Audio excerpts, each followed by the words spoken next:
好，我係 Jessica， 歡迎參加我哋嘅澳洲睇樓團。今日我哋睇樓團好幸運咁樣揾到一間喺西澳洲嘅高樓大廈嚟睇。咁所謂嘅高樓大廈呢，其實都係最高13層啫。而我哋今日要睇嘅呢個 apartment 呢，就喺9樓啦。呢個高度嘅 apartment 喺西澳洲嚟講都算鶴立雞群啦。咁我係一開始睇資料嘅時候呢，已經對呢個 apartment 有少少 O 咗嘴啦，因為佢嘅叫價呢係居然叫到80萬㗎。一般嚟講呢係 house 先至會叫到呢個數嘅 apartment， 除非佢真係喺啲好高級嘅地段啦。如果唔係呢，其實60幾萬已經算係貴㗎啦。咁令我更加好奇，到底呢個 apartment 憑乜嘢叫價叫到咁高啦？我哋首先見到呢個 apartment 有自己嘅停車場，睇落去都幾 secure 嘅。跟住我哋跟住地產經紀入到去 lift 口。雖然話呢間 apartment 開價好貴，但係有興趣嘅人似乎都係唔少喎。我哋入到去呢一個位於9樓嘅 apartment， 一入門口就直接望到客廳同埋廚房啦。冇我想象中咁大喎，書台仲要放喺入牆式嘅櫃入邊添。書台旁邊嘅門再打開呢，有另外一個儲物空間。廚房面積喺 apartment 嚟講就算係唔錯啦，不過用嘅係電磁爐。最特別嘅係佢哋將雪櫃收埋喺呢一度喎。開頭我仲好好奇呢，點解呢間屋入邊好似見唔到有雪櫃咁㗎？原來佢個雪櫃呢係隱藏咗喺櫥櫃入邊，咁睇落去呢，又的確係好睇好多嘅。我覺得自己起屋嘅話，直頭都可以考慮下呢一個設計添啊！跟住就嚟到第一間睡房啦。apartment 睡房居然有落地玻璃喎，轉過嚟另外一面又有一個小小嘅衣帽間。咁我係第一次睇樓睇到有 apartment 呢，佢睡房個景可以係咁開揚，幾乎睇晒成個景色嘅。而呢個廁所浴室有2隻門，應該算係共用嘅。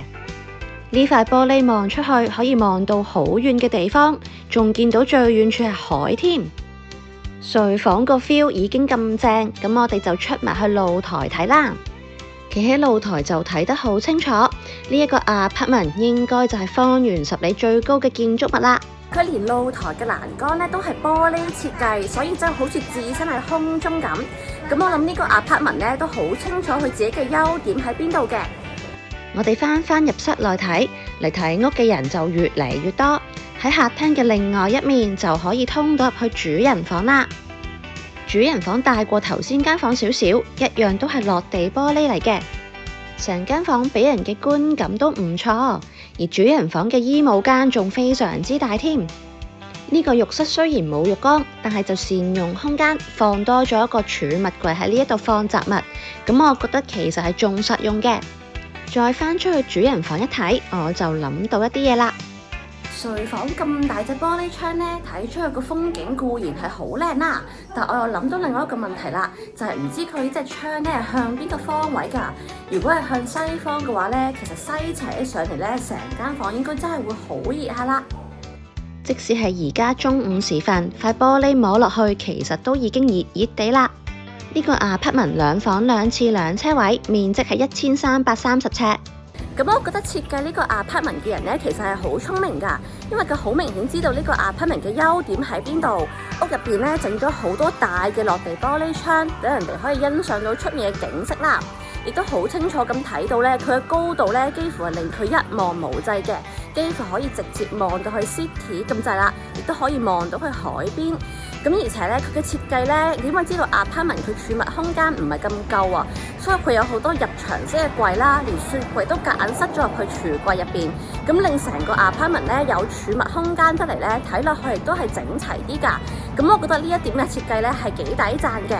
但係可惜咧，就係我會覺得咧，呢個 apartment 佢寫就寫1300尺啦，但係得2間房，我入到去咧都唔覺得佢入邊真係有1300尺咁大㗎。咁我有少少懷疑咧，佢所謂嘅1300尺咧，其實可能係連埋樓下嘅2個車位有1300尺嘅。咁我自己咧呢個價錢嘅 apartment 咧係一定唔會考慮㗎啦。